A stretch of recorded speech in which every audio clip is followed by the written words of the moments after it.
And welcome everyone to this episode of Craze's Corner. Show 2. Show 2. I'm joined with Will. We just talked about draft picks in Dynasty Fantasy Football, what to do with them, what do we think of this year's draft picks. Now we're going to be talking about some more win now pieces. How do you know that you should start trading for these win now pieces, and what should you be giving up? How far into the future draft pick wise are you willing to give up to get these players? Are you trading 2027, 2028 first round picks to get these guys? So we will talk about that. Will, we just talked about your dynasty team a lot on the last show. You have the 101. You're the rebuilding team. I just traded for Matthew Stafford last year, Tyreek Hill. I'm more into trying to win right now. Didn't work out for me last year, but those are two guys who I had last year, and I think also this year are guys that you can go and get off the rebuilding teams if you're trying to compete now. So that's my biggest tip for this show is if you're trying to get the buy now, the win now guys, you go and look at the teams at the bottom of your league. Go and you can give those guys your picks. To me, I would only want to trade like this year and next year's picks because you don't know what's going to happen in 2-3 years down the road. 3 years down the road, your pick could be a top pick. Whereas this year, if you're competing, like if I'm competing and I know I'm in the playoffs, my pick at worst is going to be like a late first round pick. Whereas in 2 years from now, if I'm trading 2027 first, that could be an early first round pick if a couple things go wrong, especially if you bring on too many of these old guys. Will, do you agree with that? And is that kind of where you get the cutoff? Yeah, and especially I'll tell owners like NFL is going to reopen the TV contracts in 28. So you have that cap is going to go through the roof for the 28 season. And so you be mindful of that, about what that means for teams and how that'll affect their roster builds. So, yeah, I agree with you. I think at the most I'm trading 2027 picks. I'm not trading 2028. Yeah, that's definitely fair. So you got guys like Matthew Stafford, Dak Prescott, to me, would be more of a making a push now pieces at the quarterback position. Either of those appealing to you? You kind of like Matthew Stafford if you can get him from a rebuilding team? Yeah, because, it's a 1 year rental, honestly, 2 years at most. So if you think your window is 1 to 2 years, go. Yeah. 112. You should be able to buy him for cheap. Yeah. From a rebuilding team because they should know. There's some fantasy owners that just don't understand the concept that they're not going to win this year. But if whoever has him, if they're near the bottom and they understand that they're not competing this year, Matthew Stafford should be a guy that they are trying to move. Well, watching the Rams, what Les Snead say, there's very small chance that Cooper Kupp is back next year. Some Stafford owners, that's just enough to maybe make a Stafford owner. They're like, hey, let me get out. You're going to give me a second? I'll take it. Yeah. Yeah, and then you got James Conner, Alvin Kamara, Tony Pollard at the running back position, some older guys. You could possibly even throw Saquon Barkley into the mix. I know he just signed an extension, but to me, he's a guy that helps win now. And if I'm rebuilding, Saquon Barkley is not a guy I want on my team because of his age. So these are guys that you can go out, try and get. But again, if you're getting a guy like James Conner, Alvin Kamara, who they could help you this year, and they could be top 24 backs. It's not like Saquon Barkley, where Saquon Barkley could be the number one running back. So make sure you're not giving up too much. You're not trying to give up multiple firsts to go get these guys.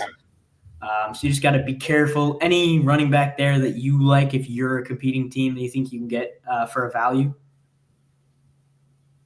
Well, I honestly, I've been watching what's going to happen with Nick Chubb.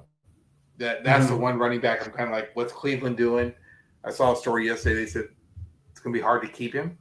Yeah, I don't think he's back. Yeah, I don't think he's back with Cleveland, but he could be a very dynamic pickup if he goes to the right team. I predicted him going to Dallas. Wow, that's what makes free agency so fun. So if Dallas signs Chubb, well, they're not drafting a running back. They can still draft a guy, not in the first round, but they can still draft him in the first round. Right. They'll get someone in the second, but that affects your draft because now you may be getting a running back in your second or third round of your draft that you know is the future of the Cowboys. Yeah. But it changes where maybe Hampton's playing. Yeah. Yeah, that's why I like Chubb in Dallas because I think with Dak Prescott there, they need to try and get something now.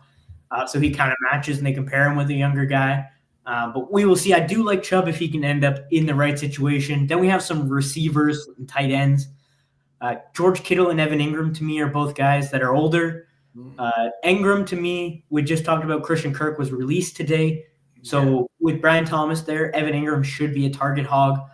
George Kittle is getting up there in age. And then like Tyreek Hill and Debo now with Washington. Older guys that aren't going to help any of these rebuilding teams. So if you can go out and I paid a first and a second for Tyreek Hill last season, and I don't think I would pay that much for him at this point. But I think that people are trying to move on from Tyreek Hill because of everything that happened at the end of the year. He said he wanted to leave, and now he's saying he wants to stay. But are there any guys like that you would be interested in trying to acquire if you were a contending team? I like the bargain shop to like Adam Thielen. Yep. Look, whether he stays or goes, well, I guess depending on where he goes to. He's staying. But Adam Thielen. If he's staying in Carolina, I actually think he's a sneaky pick that you could get, like maybe for a third round pick in your draft or even a fourth round pick. Someone's like, if he's on a roster that is in a rebuild, I like to try to cherry pick guys that have high upside. Because I think like everybody's going to chase, like owners will be trying to chase and they'll overspend for someone like a Kittle. And I'm like, I'd rather have Engram.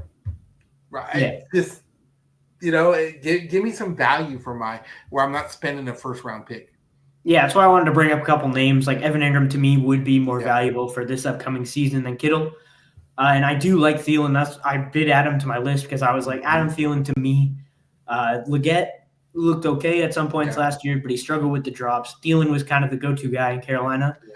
Depending on what they do with the wide receiver position, but if it kind of stays similar to what it is and they draft a guy later in the draft, I think Thielen could definitely have the targets this year to help a contending team. Honestly, I'm a Christian Kirk owner. If you don't have him and you're getting ready for championship run, go make a third round offer right now. Because he was cut. You don't know where he's going. So you have this short window where an owner might panic. Especially if they seem to value Trevor Lawrence, like, oh, well, shit, Kirk might end up in Pittsburgh. We don't know what the quarterback situation is there. Okay, I'll take that chance. I'm trying to, as an owner right now, I think you could really score some value from teams that don't think they're contending, they're rebuilding, and they have veterans who they see the talking heads are devaluing. Like, look, I take Debo. If I think I could win this year, I am taking Debo. If I can get Debo for a third or fourth round pick or a third and a fourth, because I'm not going to get a value this year in the third or fourth round that'll be able to contribute like Debo could. It's a risk, but the value there, I'll take it. Yeah, I'd probably even move a later second for Debo. Because it's going to be, again, if you're competing, it's going to be a later second. I think that he has some value in this offense. He's going to have a role. They just traded for him, and they're going to pair him with Terry McLaurin. So I do like his fit. So those are just some guys. And if you are the rebuilding team, just realize that these guys aren't helping you. You benefit from moving them, even if you're getting late second-round picks, third-round picks. Those picks could turn into something. Having a 35-year-old player on your team who can score some points this year when you're rebuilding doesn't help. And if we're being honest, if you're a rebuilding team and you're selling, get a 26 pick. Because I think a second round pick in the 26th draft, depending on your roster, is more valuable than a draft. Like this draft is deep in running back, but that just depends on where they go. But you look at that draft next year, and even 27, like you depend on your roster, like. You might look back and be like, I'll take a second next year and a first in 27. And if you're competing, if you think your chance to win, you're not worried about 27. So if you can stack some future picks, because what is if your team surprises you next year? Now you have the capital to make some trades midway through the season to get some more players on your roster to make you a competitive player very quickly. Yeah, I agree. I think that's a good tip there. And we'll end it there. So we just talked about things to do for championship contending teams, guys you can go out and get for cheaper. And we just recorded a show as well on rookie picks. So if you want to go watch that show, if you're maybe rebuilding, or if you like this show, you can go check out the other one as well. Thank you, Will, for joining me. I hope you guys all enjoyed. We will see you again next week. See you soon, Zach.